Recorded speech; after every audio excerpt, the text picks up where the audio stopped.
The proxy war in Ukraine from 2014 to 2022 was seen as a way for Russian President Vladimir Putin to try and re-establish control and influence in the country that had been moving away from Moscow and closer to the West since the fall of the Soviet Union.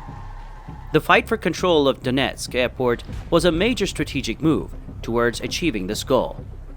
It was the site of the turning point between the Russian summer and the winter offensives, and the decisive battle that helped Russia and their allies turn the tide in the conflict.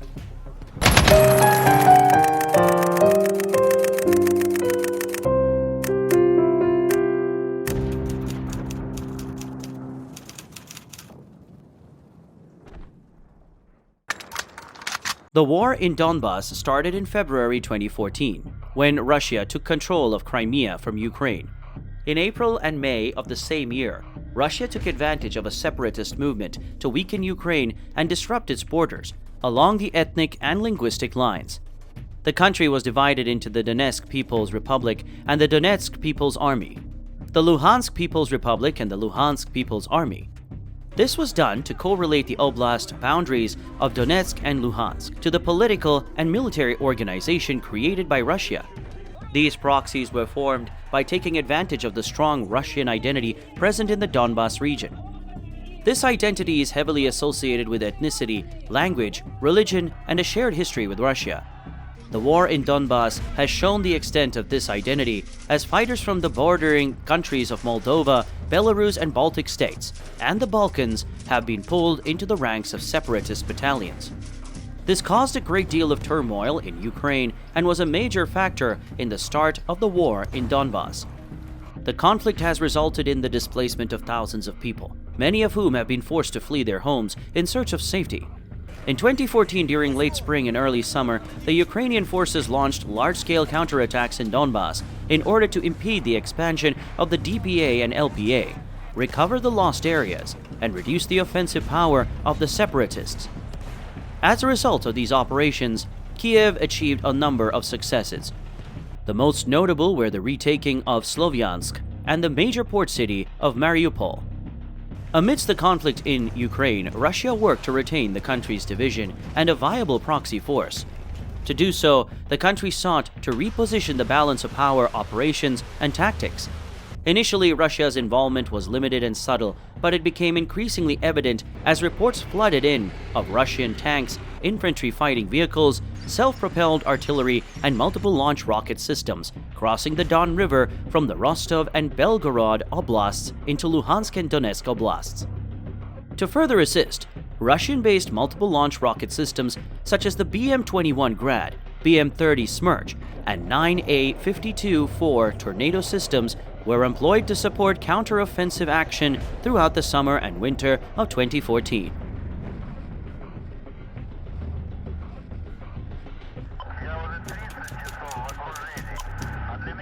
Donetsk Sergei Prokofiev International Airport is located 5 kilometers northwest of the city of Donetsk and is in close proximity to the small hamlet of Pisky, the town of Spartak, and the village of Oputne. These areas are linked together by modern roads and are of strategic importance in the battle for the airport.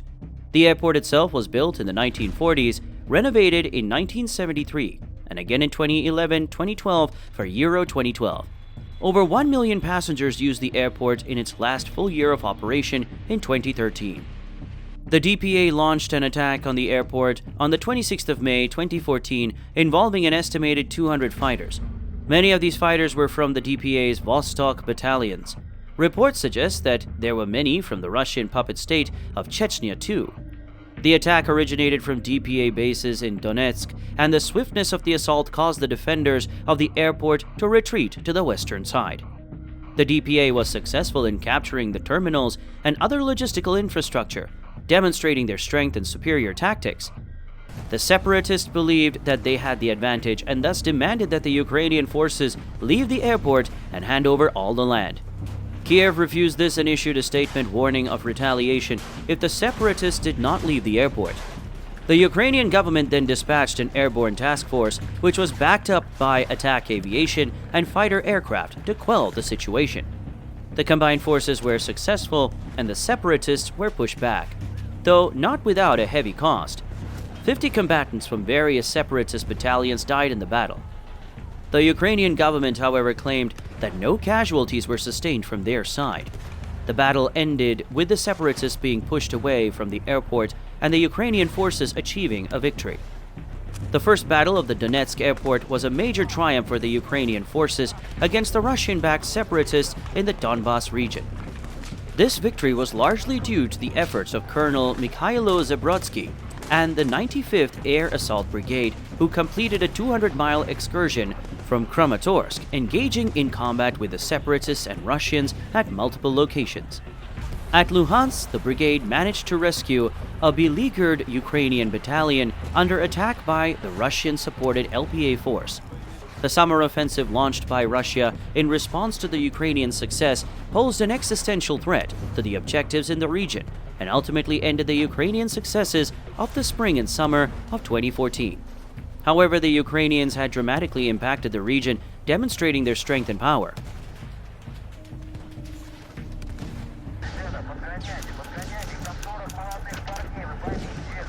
In July 2014, Russia started to be more overt with their backing of their allies in the Donbas region, with rocket fire coming from across the Russian border. The most notorious of these attacks was the one at Zelenopilia, where Russian missiles killed more than 30 Ukrainian soldiers, injured a large number of others, and caused significant material damages, taking out 2 entire battalions worth of combat equipment. In the summer of 2014, there was an alarming increase in the number of Russian forces in Ukraine. The number of soldiers swelled to as high as 6,500, with these forces organized into battalion tactical groups of 600 to 800 soldiers. These included Russian forces as well as separatist forces, with a total of 14 BTGs of Russian forces and 18 BTGs of separatist forces stationed in Donetsk and Luhansk oblasts. It appears that the organization of the BTGs was designed to negate strengths of the Ukrainian forces, while still providing a level of deniability. The BTGs have their own air defense capabilities and multiple launch rocket systems, which contributed to the success of Russia's summer offensive. This increased level of Russian military presence resulted in casualties that are difficult to determine. However, the deployment of the BTGs and the increase of Russian forces had a detrimental effect, which is why it is important to recognize the danger posed by such militarization.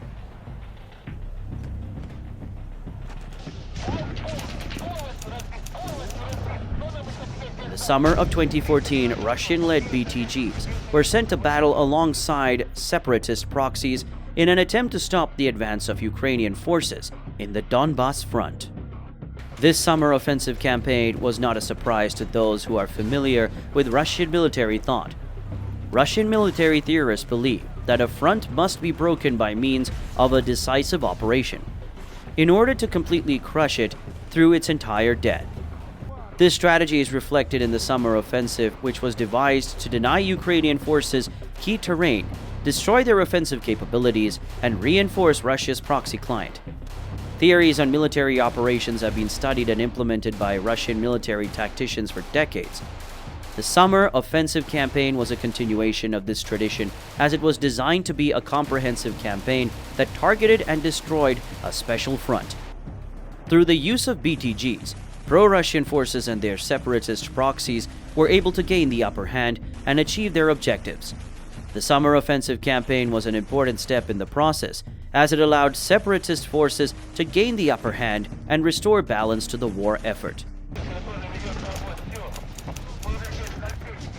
The battle for Luhansk Airport began in April 2014, when the conflict in the Donbas region of eastern Ukraine began to escalate. The intensity of the fighting around the airport increased in June, when separatists brought down several Ukrainian aircraft. In late August, Russian and separatist forces launched a coordinated offensive against the airport, supported by tanks and self-propelled artillery. Defending the airport were eventually forced to withdraw on the 1st of September 2014. The airport and its support facilities were destroyed, making it unusable.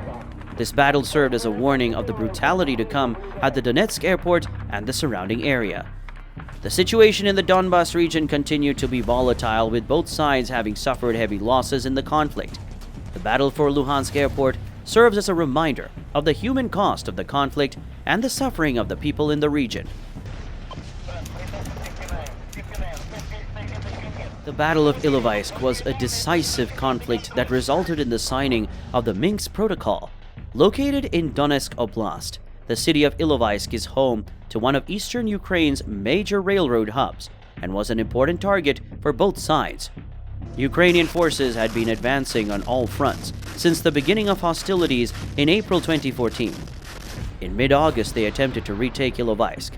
At this time, pro-Russian forces launched a counterattack and moved tanks, self-propelled artillery, and MLRSs across the Don River into the area surrounding the city.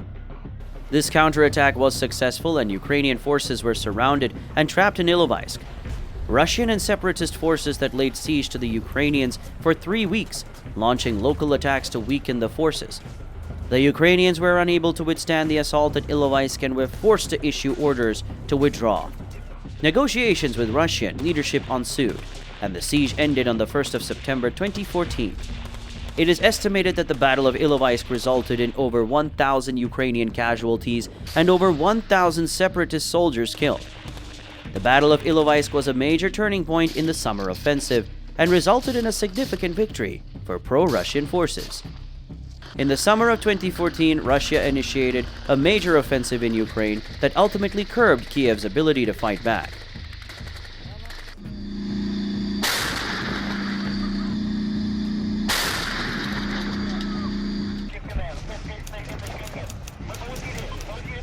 In the summer of 2014, Russian forces conducted a major offensive against Ukrainian positions outside the city of Donetsk, which culminated in the Second Battle of Donetsk Airport and the siege of Debal'tseve. This winter offensive effectively broke the back of the Ukrainian land forces, leading to the Minsk Second Agreement.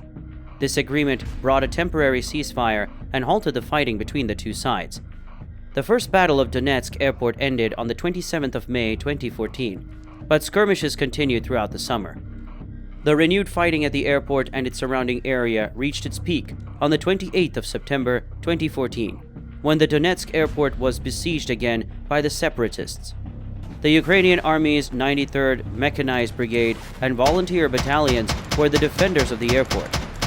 The separatists and their Russian supporters used indirect fire from Donetsk, such as artillery and BM-21 Grad MLRS, to draw counter-battery fire from the Ukrainian forces and to weaken the defenders. On the 29th of September 2014, the separatists, augmented with Russian forces, launched their attack to capture the airport. They leveraged massive salvos of artillery and MLRSs to suppress. Under the cover of indirect fire, the DPA emerged from their hiding places in the Kievsky, Kuyabishevsky, and Donetsk train station districts. They were organized into battalion tactical groups, mirroring their Russian benefactors. The DPA then advanced along Donetsk-Kievsky Avenue, Artemyevska Street, Slitna Street, and other smaller routes, encircling the Donetsk airport as they prepared to invade. Once at the airport's gates, the DPA spread out onto the service roads and penetrated the Ukrainian-held perimeter. The Somali Battalion, Sparta Battalion, and Vostok Battalion all established a presence by taking control of the airport's eastern side. Between October 1st and 3rd, they focused their efforts on the old terminal and surrounded hangars and airfield support facilities. By October 5th, the DPA had entrenched themselves, steadily expanding their control of the airport. This was made possible by the secure supply lines they had established back to Russian rear areas and bases in Donetsk. These lines were important in January 2015, when they allowed Russia to quickly support the DPA and Russian forces at the airport, preventing their defeat. The separatists proceeded to push the Ukrainian forces out of the old terminal, forcing them to the new terminal. The occupants of the new terminal included the Ukrainian 93rd Mechanized Brigade, volunteer battalions from the Right Sector, the Dnipro Regiment, and other militias. The separatists and Ukrainians were crammed into the bottom 2 and 3rd floors respectively, in a chaotic, cramped environment. Following the autumn season, the battle in the airport transitioned from a frontal attack to a positional battle, where separatists were trying to exhaust the Ukrainian forces through a long-term siege. To the outside observer, the battle may have looked like a stalemate, but the DPA was taking action to take control of the Donetsk airport. The goal of the siege was to destroy the airport and cut off Ukrainian forces from the outside world, while also reducing its future use.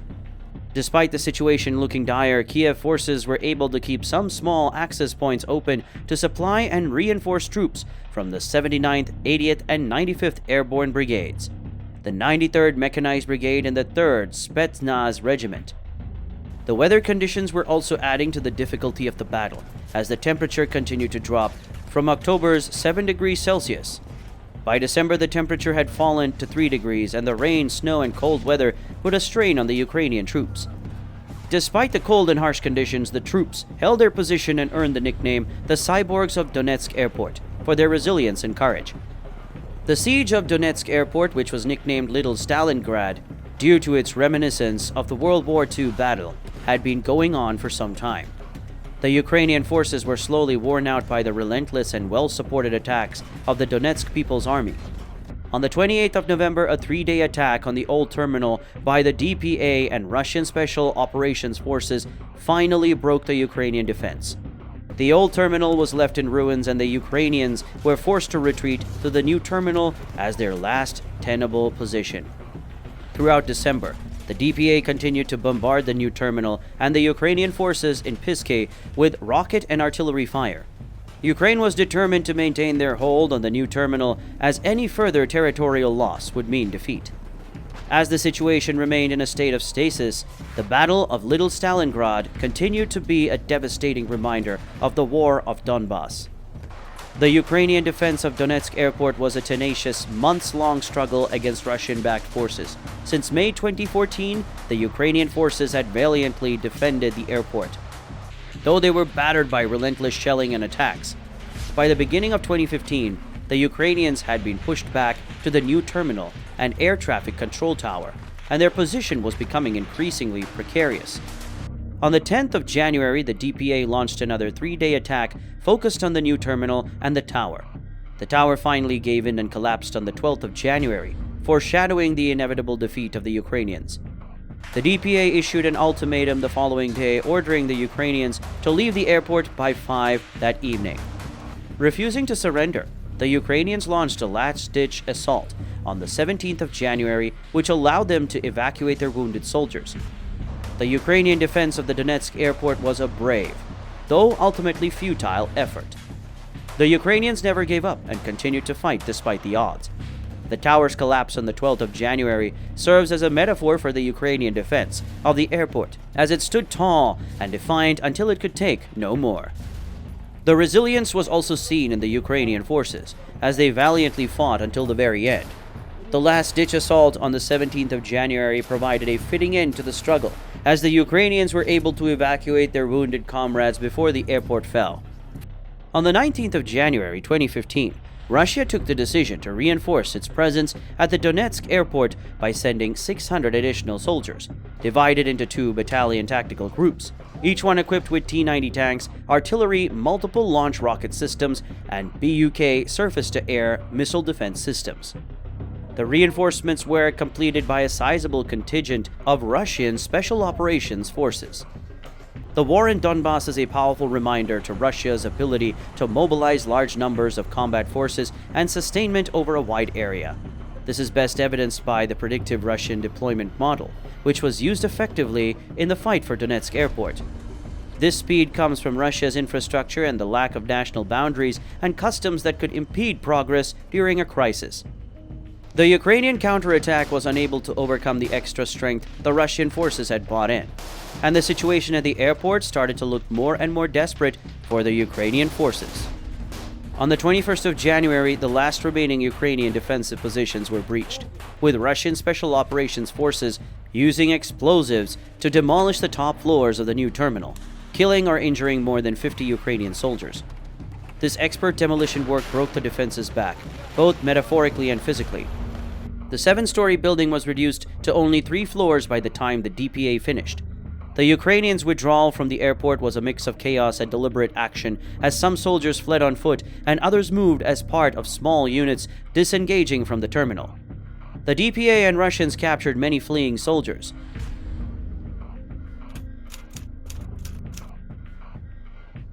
The Second Battle of Donetsk Airport, which had been raging for 242 days, was finally over. The airport had become a pile of rubble, and the Donetsk People's Army and the Russian forces had come out victorious. The defeated Ukrainian forces, including the 93rd Mechanized Brigade, the 80th Airborne Brigade, the Right Sector elements, and other units, retreated to Pisky, Opny, and Avdiivka, where they established new defensive positions along the northern edge of Donetsk. The front line of trenches and underground bunkers, reminiscent of the trenches of World War I, became the de facto boundary between the Ukrainian and Russian-backed forces. The Second Battle of Donetsk Airport must have been as part of the Russian winter offensive in the war in Donbass. Following the winter offensive, there were approximately 10,000 Russian troops in Ukraine. After February 2015, only small-scale engagements have taken place. Approximately 36,000 Russian DPA and LPA soldiers participated in the summer and winter offensives in the Donbass. Estimates suggest that some 200 tanks, 525 armored personnel carriers, 145 pieces of artillery, and 83 MLRSs remained in the region until the 2022 Russian invasion of Ukraine. Russia used the battles of the Donetsk airport and other major battles and offensives to hone the martial acumen and skill of its forces, with 27 of its 57 tank and infantry brigades and regiments participating in the two offensives. This equates to 47% of Russia's warfighting units gaining significant combat experience, as well as experience in command and control, sustainment, and force projection. The notion that maneuver warfare and the complexities of modern electronic and cyber warfare are the two most relevant elements of contemporary warfare is no longer true. Positional warfare and sieges are now seen as the focal point of modern conflict. An exemplary illustration of this trend is found in the battles of Donetsk Airport, where Russian forces used tactics and firepower to isolate the Ukrainians and encircle them, cutting them off from external support. Additionally, they used combined arms to target Ukrainian forces as well as to destroy existing infrastructure. This is mirrored in the counter-Islamic State campaigns in Iraq, Syria, and the Philippines. It appears that positional warfare and sieges are dominating the current landscape of modern warfare, especially in Ukraine. The proxy war period of the Russo-Ukrainian War has had a significant impact on the region, leading to a vast number of casualties and displacement, as well as Russian control of a large portion of Ukraine. It is essential to remember that this type of warfare is still alive, and that its effects are devastating. These battles are an important reminder that land-based combined arms warfare has not been forgotten, and that its consequences can be grave. Over 8,000 civilians have been killed, 18.6 million people have been displaced, and 27% of Ukrainian territory is under Russian control due to this conflict. This video was based on the report titled Cyborgs at Little Stalingrad, a brief history of the battles of the Donetsk airport by Major Amos C. Fox of the United States Army. The source is in the description.